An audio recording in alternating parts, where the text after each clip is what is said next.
আসসালামু আলাইকুম। আমার পরিচয়, আমি একজন গর্বিত বাঙালি এবং একটা কথা শুনলে আপনি নিজেও অনেক বেশি গর্বিত ফিল করবেন। কি জানেন? বাংলাদেশ হচ্ছে এমন একটা জায়গা, যে জায়গায় জন্ম নেওয়ার কারণে আপনার অন্যায়ের বিরুদ্ধে প্রতিবাদ করতে গেলে আপনার শহীদ মৃত্যু পাওয়ার একটা সুবর্ণ সুযোগ আছে।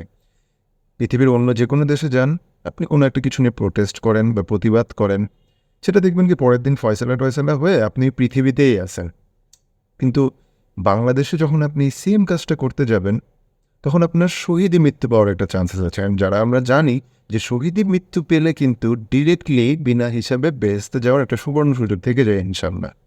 সো যে জিনিসটা আপনি শুধুমাত্র বাংলাদেশে জন্মানোর কারণে পাচ্ছেন, এটা কিন্তু পৃথিবীর অন্য কোনো দেশে পাবেন না। তো জিনিসটা গর্ববোধ করার মতো না? আর আগে তো এই অফারটা শুধুমাত্র ছেলেদের জন্য ছিল।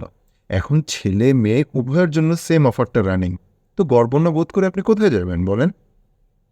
আচ্ছা, এতক্ষণ তো কথা বলতেছিলাম ছেলে আর মেয়েদেরকে নিয়ে। এইবার কথা বলি ছেলে-মেয়েদের বাবা-মাদেরকে নিয়ে।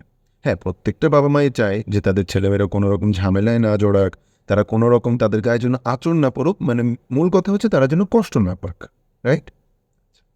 কিন্তু পরবর্তীতে যখন আপনি কোনো একটা সঙ্গত কারণে কোনো চাকরি পাবেন না বা আপনার রেজাল্ট খারাপ হচ্ছে, মানে অ্যাডমিশন দিতে পারতেছেন না, তখন যে নাই বাবা-মাকে আপনি বোঝাইতে পারবেন না যে আসলে কোন কারণে আপনি চাকরি পাচ্ছেন না, কোন কারণে আপনি অ্যাডমিশনে পিছায়ে আছেন।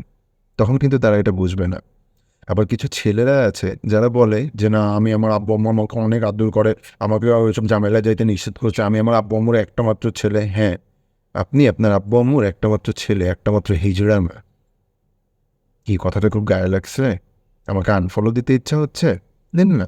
আলহামদুলিল্লাহ। মন থেকে বলছি। কারণ আমি নিজেও চাই না কোনো হিজড়া টাইপের মানুষ আমাকে ফলো দিয়ে রাখুক। I want only real men and women.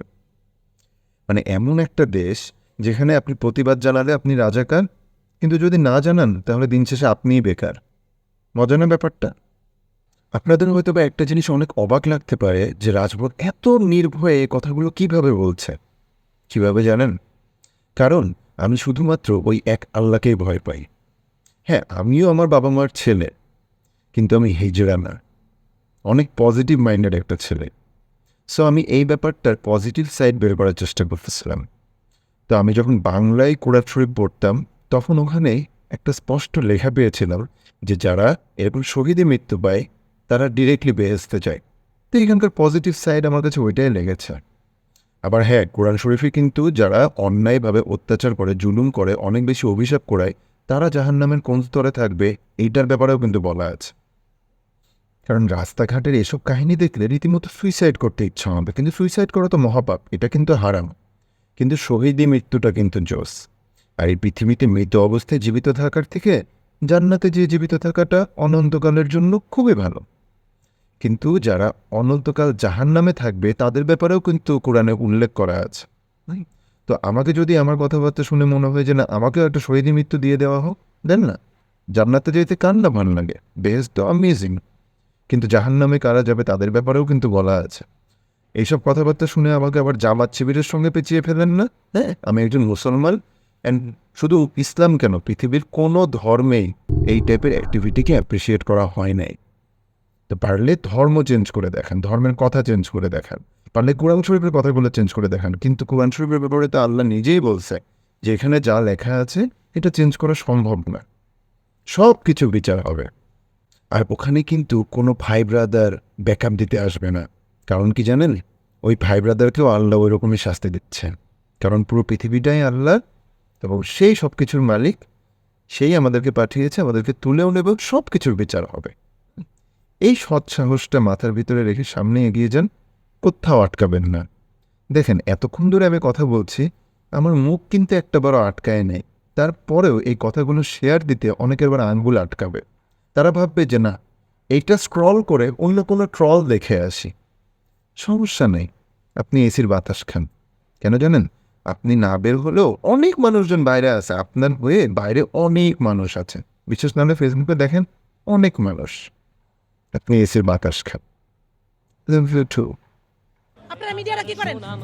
হ্যাঁ, কি আপনাদের দায়িত্ব কি? কিসের সাংবাদিকতা করেন? এটা স্বাধীন দেশ। কার ইন্ধন এগুলো করতেছেন? বাচ্চা আমার সন্তান মাথা ফাটছে হসপিটালে, আবার ঢুকাই আমার মারতে আসছে। আপনারা দেখেন না হসপিটালের ভিতরে ঢুকছে, লাঠি ছোটা লাঠি নিয়ে হসপিটালে ঢুকছে। কি করেন? হসপিটাল হসপিটালে সামনে গেটের সামনে ঢুকতে আছে, পুলিশের বাধা নাই। হসপিটালে রোগীরে মারতে আসে, হসপিটাল রোগী মারতে আসে, আপনারা কি করেন? কি ভাই আপনাদের কোনো ভূমিকা নাই, আপনাদের কোনো কথা নাই? এ কি দেশ? এ কেমন রাজ্য বলো, কে খারাপ কে বা ভালো, ভালো মানুষ অন্ধকারে, অমানুষী আলোর দ্বারে।